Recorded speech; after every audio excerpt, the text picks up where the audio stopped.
Assalamualaikum warahmatullahi wabarakatuh. Waalaikumsalam warahmatullahi wabarakatuh. Baiklah kawan-kawan, kita kelompok 4 di sini akan menjelaskan sedikit tentang materi pendidikan Pancasila. Sebelum kita memulai menjelaskan sedikit terkait materi ini, marilah kita memperkenalkan diri terlebih dahulu. Pertama, saya sendiri yaitu Fatimah Tuzakia Boro Sembiring dari Manajemen Perdagangan. Saya Vanessa Reza dari Manajemen Perdagangan. Saya Hesti Satriani Provis dari Manajemen Perdagangan. Saya Nasya Oktasiarni dari Akuntansi D3. Saya Nadira Azara Takwim dari D3 Akuntansi. Baiklah kawan-kawan, yang pertama saya sendiri yang akan memberi penjelasan sedikit terkait materi pendidikan Pancasila, yaitu perjalanannya Pancasila menghadapi tantangan dan perdebatan. Jadi, dalam perjalanannya sejarahnya Pancasila, sebenarnya Pancasila ini sendiri telah menjadi fondasi bagi bangsa Indonesia. Pada saat itu, Pancasila ini sendiri mengalami pasang surut baik dalam pemahaman maupun pelaksanaannya. Tepatnya pada setelah runtuhnya Orde Baru, Pancasila ini sendiri tenggelam dalam pusaran sejarah yang dimana nampaknya tidak relevan lagi dalam kehidupan pasca reformasi. Sebenarnya Indonesia ini sendiri telah berhasil merealisasikan berbagai agenda reformasi, mulai dari kemajuan di bidang demokrasi, di mana rakyat telah memiliki kebebasan, di mana hal ini pula memicu adanya problematika yang dihadapi oleh bangsa Indonesia. Mulai dari adanya tindakan radikalisme maupun anarkisme. Maka dari itu, memang dapat dikatakan bahwa Pancasila merupakan garis final dan harga mati yang sepatutnya sudah dihayati, ditanamkan di dalam secara nyata, di dalam segala bentuk kehidupan berbangsa dan bernegara kita. Dan terus melanjutkan keberhasilan Indonesia untuk bertahan menghadapi segala perbedaan dan ancaman yang ada di negeri ini. Mungkin ini saja, mungkin teman-teman ada yang ingin menambahkan? Baiklah, saya akan menambahkan penjelasan dari Fatimah tadi. Pancasila merupakan hasil dari kristalisasi dari nilai-nilai kebudayaan bangsa Indonesia, terus dikembangkan eksistensinya pada masa Orde Baru. Buktinya itu terdapat beberapa kebijakan yang dibuat oleh pemerintah Orde Baru. Contohnya itu program P4 atau Pedoman Penghayatan dan Pengamalan Pancasila. Atas dasar bahwa asumsi Pancasila telah diselewengkan pada masa Orde Lama, pemerintah Orde Baru yang dipimpin oleh Soeharto memiliki gagasan untuk membuat suatu program yang digunakan untuk memasyarakatkan nilai-nilai Pancasila. Penghayatan dan pengamalan Pancasila yang diprakarsai oleh Soeharto sendiri, program P4 tersebut disahkan dalam sidang MPR melalui Ketetapan MPR nomor 11 tahun 1978. Kemudian pemerintah memperluas metode pelaksanaan P4 tersebut dengan program-program non-penataran yang dinilai cocok untuk semua kalangan. Setelah mengeluarkan program P4, pemerintah Orde Baru kemudian menjadikan Pancasila sebagai asas tunggal bagi semua partai politik dan ormas. Presiden Soeharto dalam pidatonya pada Juli 1983 mengatakan bahwa penerimaan tanpa syarat atas Pancasila penting untuk stabilitas dan kemajuan nasional. Hanya itu yang dapat saya sampaikan. Apakah dari teman-teman ada yang ingin menambahkan?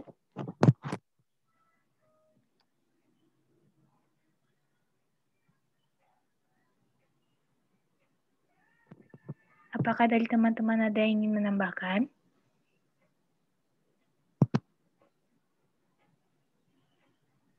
Baiklah, saya Nadira Azara Takwim akan menambahkan pendapat saya tentang Azas Tunggal Pancasila. Azas Tunggal Pancasila adalah penyeragaman dalam bidang ideologi yang dilakukan pemerintah Orde Baru. Anggapannya, pada saat itu adalah bahwa perbedaan ideologi merupakan sumber perpecahan bangsa. Jadi asas tunggal Pancasila ini dimaksudkan agar stabilitas politik dan keamanan nasional sebagai faktor terpenting bagi pembangunan nasional dapat terwujud. Oleh karena itu, semua kekuatan sosial politik dipaksa untuk mengubah dasarnya dengan Pancasila. Nah, Undang-Undang tentang Asas Tunggal Pancasila ini diatur dalam Undang-Undang Nomor 8 dan Undang-Undang Nomor 3 tahun 1985. Bunyi pasal 2 ayat 1 Undang-Undang Nomor 8 tahun 1985 ini, yaitu organisasi kemasyarakatan yang berasaskan Pancasila sebagai satu-satunya asas. Dengan kebijakan pemerintah Orde Baru berupa asas tunggal Pancasila, menuai berbagai reaksi yang mewarnai situasi politik pada saat itu. Di antaranya, pada tanggal 6 November 1982, 5 organisasi yang mewakili 5 agama mengeluarkan pernyataan bersama untuk tetap mempertahankan asas keagamaan masing-masing dan tidak setuju terhadap rencana pemberlakuan asas tunggal. Namun demikian, mereka akan membuat umat menjadi orang yang beragama dan juga Pancasilais. Khusus umat Islam, reaksi yang terjadi sangat bervariasi dalam menyikapi gagasan asas tunggal ini. Tidak sedikit umat Islam yang menolak penunggalan asas tersebut. Reaksi paling keras datang dari Islam modernis radikal, seperti Dewan Dakwah Islam Indonesia atau DII. Sekian dari saya, apakah ada tambahan dari teman lain? Baik, saya akan menambahkannya. Seperti yang kita ketahui, Pancasila sebagai ideologi negara adalah nilai yang terkandung dalam Pancasila menjadi cita-cita normatif di dalam penyelenggaraan negara tersebut. Secara luas, pengertian Pancasila sebagai ideologi negara Indonesia adalah visi atau arahan dari penyelenggaraan kehidupan berbangsa dan bernegara di Indonesia, yaitu terwujudnya kehidupan yang menjunjung tinggi ketuhanan, nilai kemanusiaan, kesadaran dan kesatuan, berkerakyatan, serta menjunjung tinggi nilai keadilan.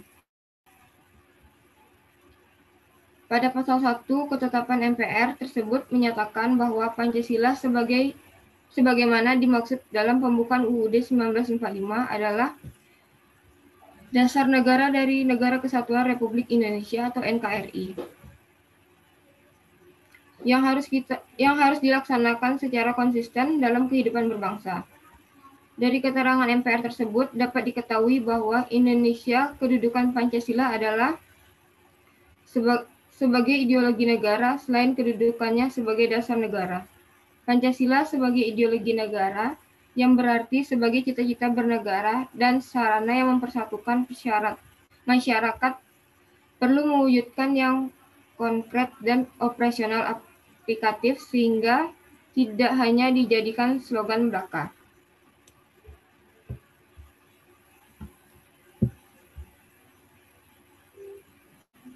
Mungkin ada yang bisa menambahkannya? Baik, saya akan menambahkan.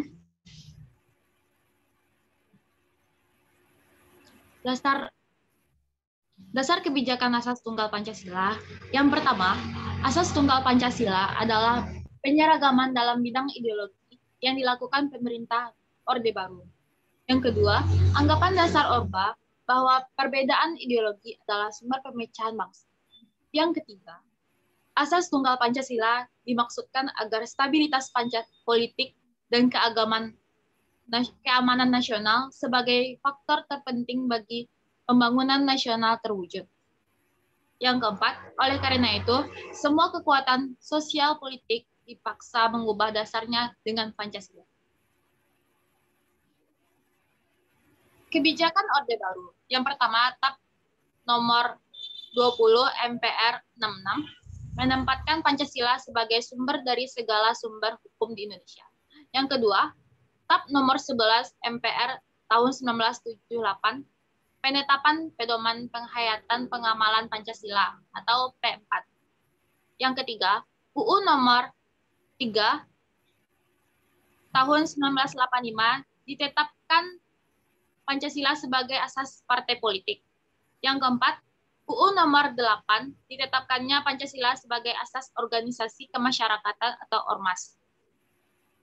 Upaya mensosialisasikan Pancasila. Yang pertama, penetapan P4 bagi seluruh PNS dan pimpinan parpol, baik pusat maupun daerah. Yang kedua, penetapan pendidikan moral Pancasila sebagai mata pelajaran wajib di lembaga pendidikan negeri maupun swasta. Yang ketiga, pembinaan desa sebagai basis strategi pembentukan manusia Pancasila. Yang keempat, peningkatan daya tahan aparatur negara dari tantangan, hambatan, dan gangguan ideologi. Selanjutnya, tanggapan. Tanggapan masyarakat terhadap pemberlakuan asas tunggal Pancasila beragam, ada yang mendukung, keberatan, dan menolak. Banyak pertentangan karena pertama, dasar negara Pancasila belum disepakati secara bersama. Kedua, cara mensosialisasikan Pancasila cenderung memaksa. Yang ketiga, tapi setelah keluar TAP nomor 8 MPR tahun 1985, hampir semua ormas mengubah asasnya menjadi dengan Pancasila. Dari teman-teman ada yang menambahkan?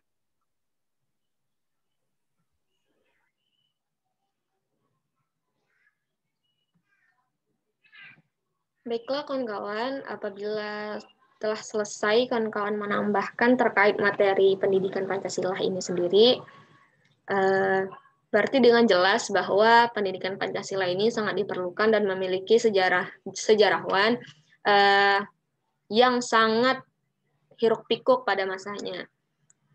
Untuk itu maka pendidikan Pancasila ini sangat diperlukan untuk kita aplikasikan dalam kehidupan kita sehari-hari.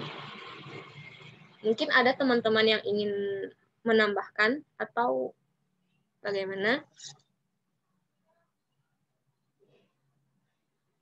Baiklah, mungkin cukup sekian yang bisa dapat kita sampaikan terkait materi pendidikan Pancasila. Untuk itu, mohon maaf apabila terdapat kesalahan maupun penyampaian yang kurang berkenan. Kepada Allah kami mohon ampun. Wabillahi taufiq wal hidayah. Wassalamualaikum warahmatullahi wabarakatuh. Waalaikumsalam warahmatullahi wabarakatuh.